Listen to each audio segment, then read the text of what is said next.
বন্ধুরা, আজকে আরও একটি চিকেন কারি রেসিপি তোমাদের সঙ্গে শেয়ার করে নেব।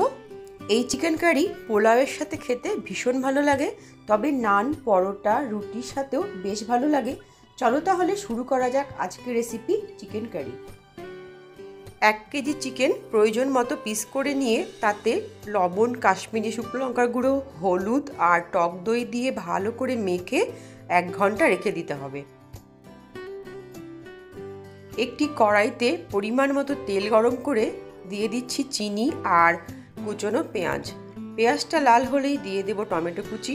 কিছুক্ষণ ভেজে নিয়ে দিয়ে দেব লবণ, আদা রসুনের পেস্ট, হলুদ, শুকনো লঙ্কার গুঁড়ো, জিরে গুঁড়ো, ধনে গুঁড়ো।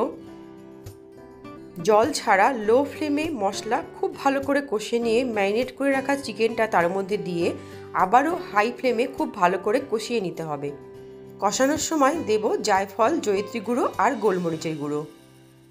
আরও 2 মিনিট কষিয়ে নিয়ে 1 কাপ জল আর ভাজা কিছুটা আলু অ্যাড করে দিয়ে লো ফ্লেমে 10 থেকে 15 মিনিট রান্না করে নেব।